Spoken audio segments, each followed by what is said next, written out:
Hi കൂട്ടുകാരെ, ഏവർക്കും teachers helper ചാനലിൻ്റെ ടിപ്സ് ആൻഡ് ട്രിക്സിലേക്ക് സ്വാഗതം. പല ടോപ്പിക്കുകളും നമ്മൾ പഠിച്ചു കഴിഞ്ഞാൽ പരീക്ഷയ്ക്ക് എഴുതാൻ നേരത്ത് അത് ചിലപ്പോൾ നമ്മുടെ മനസ്സിൽ നിന്നും മറന്നു പോകാറുണ്ട്. ചിലത് കൺഫ്യൂഷനായിട്ട് നിൽക്കാറുമുണ്ട്. അങ്ങനെയുള്ള കാര്യങ്ങൾ ചില കോഡിലൂടെ എങ്ങനെ പഠിച്ചെടുക്കാം, അത് പരീക്ഷയ്ക്ക് എങ്ങനെ ഓർത്തെടുക്കാം എന്നതിന് വേണ്ടിയിട്ടുള്ള ഒരു കോഡാണ് ഇന്നത്തെ വീഡിയോയിലൂടെ അവതരിപ്പിക്കുന്നത്.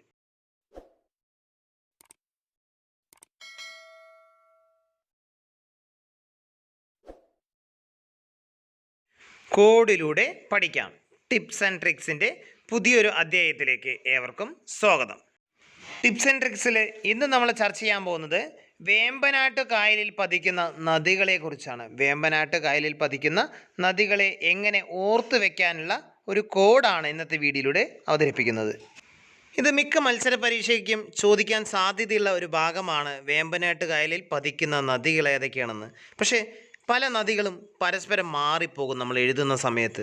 എന്നാൽ അത് ഓർത്തു വെക്കാനായിട്ട് ഒരു എളുപ്പമുള്ളൊരു കോഡാണ് ഇന്നത്തെ വീഡിയോയിലൂടെ അവതരിപ്പിക്കുന്നത്. വേമ്പനാട്ട് കായലിൽ പതിക്കുന്ന നദികൾ. ഇനി നമുക്ക് അത് ഓർത്തു വെക്കാനുള്ള കോഡ് എന്താണെന്ന് നോക്കാം. കോഡ് ഇങ്ങനെയാണ്: അച്ഛൻ മൂവാറ്റുപുഴയിൽ പോയപ്പോൾ പെരിയയിലെ മണി മീനയുമായി പമ്പ കടന്നു. എന്താണ് കോഡ്? അച്ഛൻ മൂവാറ്റുപുഴയിൽ പോയപ്പോൾ പെരിയയിലെ മണി മീനയുമായി പമ്പ കടന്നു. വേമ്പനാട്ട് കായലിൽ പതിക്കുന്ന നദികളുടെ ഓർത്തു വയ്ക്കാനുള്ള കോഡാണിത്. അച്ഛൻ മൂവാറ്റുപുഴയിൽ പോയപ്പോൾ പെരിയയിലെ മണി മീനയുമായി പമ്പ കടന്നു. ഇനി നമുക്ക് ഈ കോഡിലുള്ള നദികൾ ഏതൊക്കെയാണെന്ന് നോക്കിയാലോ. വേമ്പനാട്ട് കായലിൽ പതിക്കുന്ന നദികളെക്കുറിച്ചുള്ള കോഡാണ് നമ്മൾ പറഞ്ഞു വന്നത്. അച്ഛൻ മൂവാറ്റുപുഴയിൽ പോയപ്പോൾ പെരിയയിലെ മണി മീനയുമായി പമ്പ കടന്നു.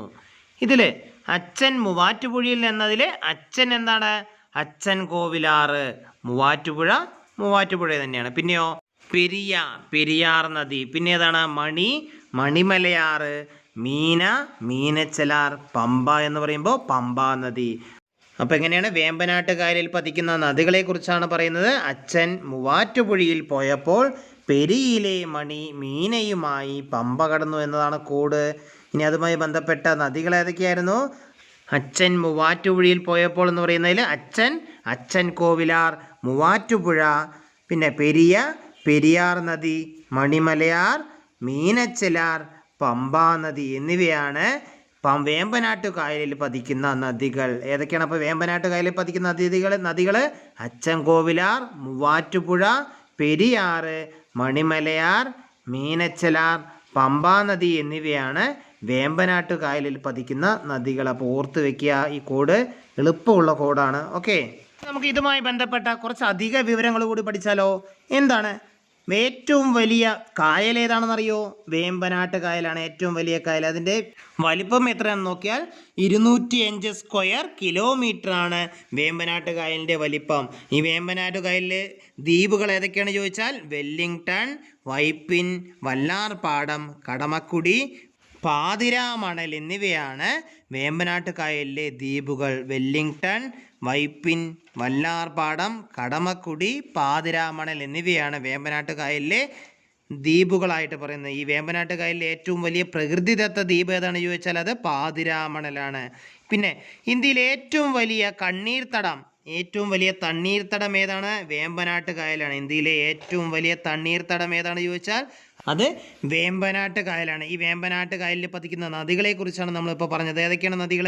അച്ഛൻ കോവിലാറ്, മൂവാറ്റുപുഴ, പെരിയാറ്, മണിമലയാർ, മീനച്ചിലാർ, പമ്പ എന്നിവയാണ് വേമ്പനാട്ട് കായലിൽ പതിക്കുന്ന നദികൾ. ഓക്കെ, ഇനി പ്രസിദ്ധമായ കുമരകം വിനോദസഞ്ചാര കേന്ദ്രം സ്ഥിതി ചെയ്യുന്നത് എവിടെയെന്നറിയോ?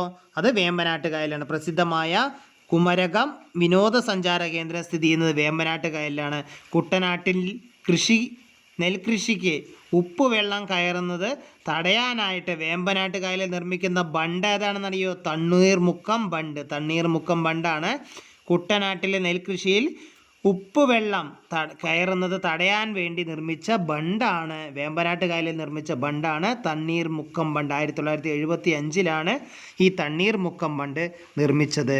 അതേപോലെ തന്നെ കുട്ടനാട്ടിലെ വെള്ളപ്പൊക്കത്തിൽ നിന്നും രക്ഷിക്കുന്നതിനായിട്ട് വേമ്പനാട്ട് കായലിൽ നിർമ്മിച്ച തടയണ ഏതാണ് ചോദിച്ചാൽ തോട്ടപ്പള്ളി സ്പിൽവേ. ഏതാണ്? തോട്ടപ്പള്ളി സ്പിൽവേ ആണ് കുട്ടനാട്ടിനെ വെള്ളപ്പൊക്കത്തിൽ നിന്ന് രക്ഷിക്കാനായിട്ട് വേമ്പനാട്ട് കായലിൽ നിർമ്മിച്ച തടയണ തോട്ടപ്പള്ളി സ്പിൽവേ.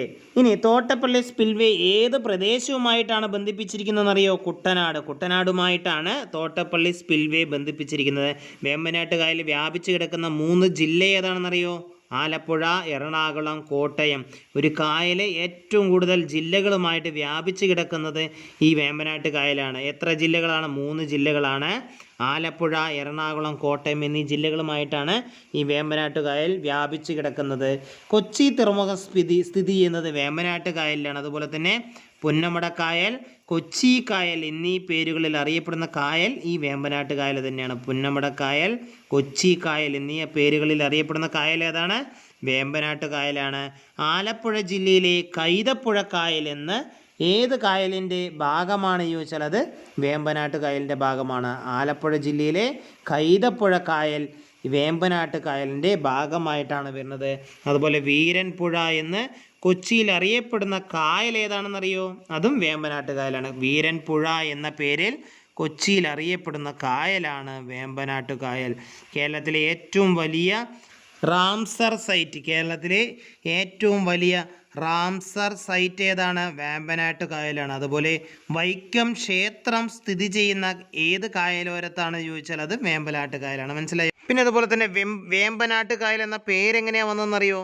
വെമ്പോലനാട് എന്ന നാട്ടുരാജ്യത്തിൻ്റെ പേരിൽ നിന്നാണ് വേമ്പനാട് എന്ന വാക്കുണ്ടായെന്നാണ് വിശ്വസിക്കപ്പെടുന്നത്.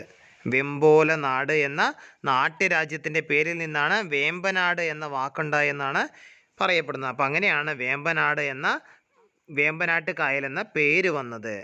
അതുപോലെ തന്നെ നമ്മൾ വേമ്പനാട്ട് കായലിലെ ദ്വീപുകളെ കുറിച്ച് നമ്മൾ പറഞ്ഞിരുന്നു. ഏതൊക്കെയായിരുന്നു? പാതിരാമണൽ, വല്ലാർപാടം, വൈപ്പിൻ, കടമക്കുടി, വെല്ലിംഗ്ടൺ എന്നിവയാണ് വേമ്പനാട്ട് കായലിലെ ദ്വീപുകൾ. ഇത് ഓർത്ത് വയ്ക്കാനും ഒരു ചെറിയൊരു കോഡുണ്ട്, അതുകൂടി ഓർത്ത് വെച്ചോളൂ. പാവ വൈകവേ, പാതിരാമണൽ, വല്ലാർപാടം, വൈപ്പിൻ, കടമക്കുടി, വെല്ലിംഗ്ടൺ എന്നിവയാണ് വേമ്പനാട്ട് കായലിലെ ദ്വീപുകളായിട്ട് പറയുന്നത്. മനസ്സിലായല്ലോ? അപ്പോൾ ഇത്രയുമാണ് ടിപ്സ് ആൻഡ് ട്രിക്സ് എന്ന ഈ വീഡിയോയിൽ ഉൾപ്പെടുത്തിയിരിക്കുന്നത്. ഈ വീഡിയോ നിങ്ങൾക്ക് ഗുണപ്രദമായെന്ന് തോന്നുകയാണെങ്കിൽ ലൈക്ക് ചെയ്യുക. അതോടൊപ്പം തന്നെ നിങ്ങളുടെ സുഹൃത്തുക്കൾ കൂടി ഷെയർ ചെയ്യുക. ഇതുമായി ബന്ധപ്പെട്ട നിങ്ങളുടെ വിലപ്പെട്ട അഭിപ്രായങ്ങളും നിർദ്ദേശങ്ങളും സംശയങ്ങളും ഉണ്ടെങ്കിൽ വീഡിയോയുടെ കമൻറ്റ് ബോക്സിൽ ഇടാൻ മറക്കരുത്. ചാനൽ ഇതുവരെയും സബ്സ്ക്രൈബ് ചെയ്യാത്തവരുണ്ടെങ്കിൽ താഴെ കാണുന്ന ചുവന്ന സബ്സ്ക്രൈബ് ബട്ടൺ അമർത്തി അടുത്തുള്ള ബെൽ ഐക്കൺ ക്ലിക്ക് ചെയ്ത് നോട്ടിഫിക്കേഷൻ ഓൾ എനേബിൾ ചെയ്യാനും മറന്നു പോകരുത്. ഇനി നമുക്ക് അടുത്ത വീഡിയോയുമായി ഉടൻ തന്നെ കാണാം. ഏവർക്കും ശുഭദിനം ആശംസിക്കുന്നു. നന്ദി, നമസ്കാരം, ബൈ.